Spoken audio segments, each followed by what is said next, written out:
Shalom, salam jumpa dalam renungan harian kita Jumat 10 Februari 2023. Saudara-saudari yang dicintai Tuhan, hari ini kita memperingati peringatan wajib Santa Scholastica. Santa Scholastica merupakan saudari kandung dari Santo Benedictus. Mereka dari keluarga yang sungguh beriman, dan mereka berdua memutuskan hidup untuk mencintai dan melayani Tuhan melalui jalan panggilan menjadi imam maupun menjadi biarawati. Sebenarnya dalam perjalanan hidup Santa Scholastica tidak terlalu banyak cerita yang bisa disampaikan kepada kita. Namun karena perjalanan hidupnya yang begitu saleh, banyak orang yang tertarik. Maka banyak orang yang mengikuti Santa Scholastica untuk hidup seperti dia. Yang lebih menarik sebenarnya adalah bagaimana persaudaraan di antara kedua mereka berdua, yakni Santo Benedictus dan Santa Scholastica. Mereka saling mengunjungi, saling meneguhkan. Santa Scholastica menerima bimbingan, menerima penguatan dari saudaranya Santo Benedictus. Begitu juga untuk para susternya. Nah, yang menarik adalah pernah terjadi ketika Santa Scholastica menyadari bahwa ajalnya semakin mendekat, maka dia meminta saudaranya Santo Benedictus untuk berkunjung dan bersama dengan dia. Maka seperti biasa Santo Benedictus datang mengunjungi dan juga berdiskusi dengan dia. Tapi ketika tiba jamnya, Santo Benedictus meminta untuk pulang. Sedangkan Santa Scholastica meminta supaya Santo Benedictus menemani dia. Tapi Santo Benedictus sangat taat karena kebiasaan biara, maka dia meminta supaya dia pulang. Maka pada saat itulah Santa Scholastica berdoa kepada Tuhan. Doanya dijawab dengan bagaimana jawabannya, yakni datanglah halilintar yang sangat besar dan juga hujan, sehingga Santo Benedictus tidak bisa kembali. Santa Scholastica mengatakan, aku memohon dan kau tak mau mendengarkannya. Jadi aku memohon kepada Tuhan dan dia mendengarkanku. Sekarang pergilah jika kau dapat meninggalkan tempat ini dan kembali ke biaramu. Benedictus tidak dapat kembali ke biaranya karena hujan dan juga halilintar yang ada. Sehingga dan mereka melanjutkan diskusi dan pada akhirnya di dalam pelukannya Santa Scholastica meninggal dunia. Saudara-saudari yang dicintai Tuhan, persaudaraan di antara saudara dalam keluarga juga menjadi teladan dari Santa Scholastica dan Santa Benedictus. Mungkin inilah yang dimaksudkan bahwa hubungan saudara itu harus saling meneguhkan, harus saling menguatkan, dan juga harus saling menjadi berkat. Adalah sukacita ketika adiknya sangat merasakan kehadiran arti dari kakak-kakaknya atau abangnya. Sebaliknya abang-abangnya juga sangat bersuka cita karena kehadiran adik-adiknya. Demikianlah kita kiranya membangun relasi persaudaraan di dalam keluarga kita masing-masing.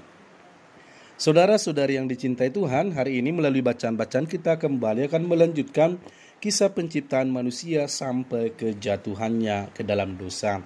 Tentu saja ya, kita sudah tahu bagaimana kejatuhan manusia pertama ke dalam dosa, yakni tak kalah ular yang adalah hewan yang paling licik di dunia ini, yang ada di bumi ini, menggoda Hawa untuk memakan buah yang terlarang itu, buah pengetahuan yang baik dan benar. Padahal itulah perjanjian antara Allah dan manusia. Dan ketika itu dilanggar, maka terbukalah mata mereka dan mereka sadar mereka telanjang. Saudara-saudariku yang dicintai Tuhan, maka benarlah memang panggilan bagi kita menuju kekudusan bukanlah hal yang gampang. Ada begitu banyak tawaran, ada banyak bujukan, ada banyak yang menggembirakan yang akan ditawarkan dunia ini bagi kita untuk menjauh dari Allah, untuk semakin sibuk dengan hidup di dunia ini. Inilah pengalaman konkret bagi kita bersama. Maka kita perlu waspada atas segala bujuk rayu ataupun godaan-godaan ataupun yang kelihatannya nikmat, menggembirakan yang ditawarkan dunia ini. yang bisa membuat kita semakin menjauh dari Tuhan. Kejatuhan manusia pertama Adam dan Hawa membuat kita sadar bahwa kita telah diwariskan yang kita sebut dengan dosa asal. Dosa asal itu adalah kehilangan rahmat pengudus dalam diri kita. Kehilangan rahmat pengudus artinya bahwa sejak semula manusia itu adalah kudus di hadapan Allah. Tetapi karena dosa itu, maka manusia bukan lagi dengan sendirinya dia menjadi kudus. Manusia harus berjuang untuk sampai kepada kekudusan itu. Maka efek dari dosa asal adalah kita semua kehilangan rahmat pengudus. Yang kedua, konsekuensi dari dosa asal Adam dan Hawa adalah bahwa kita diwariskan potensi untuk selalu berbuat yang tidak baik, yang tidak benar. Jadi dalam diri kita ada potensi itu. Ketika potensi itu diaksikan, maka kita akan menjadi dosa. Inilah warisan yang memang harus kita sadari sejak dari awal, agar kita berjuang sampai kepada kekudusan yang dimaksudkan oleh Tuhan. Saudara-saudari yang dicintai Tuhan, dalam bacaan Injil hari ini, Tuhan memberikan mujizatnya, kuasanya atas hidup kita. Bagi orang-orang yang lemah, bagi orang-orang yang sungguh membutuhkan kerahiman dan belas kasihan Tuhan, kepada mereka Tuhan berkenan menunjukkan kuasa dan mujizatnya. Sejauh kita merindukan sesuatu dalam hidup dunia ini dan kita dasarkan permohonannya melalui iman kita kepada Tuhan, tentulah Tuhan akan bermurah hati untuk mendengarkan dan juga mengabulkannya untuk hidup kita.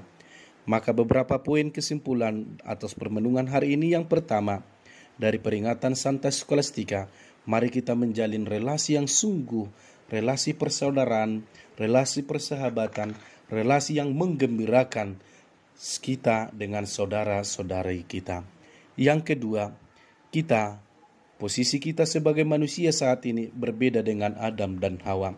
Sejak mereka jatuh dalam dosa, kita harus menanggung akibat-akibatnya, yakni saya ulangi, kita kehilangan rahmat pengudus dalam diri kita. Dan yang kedua, kita selalu punya potensi untuk berbuat yang tidak benar di hadapan Allah.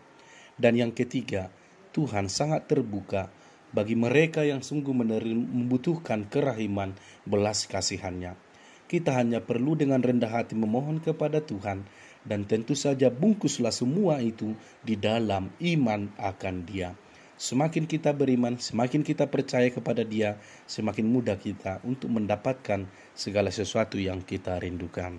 Shalom, Tuhan memberkati. Amin.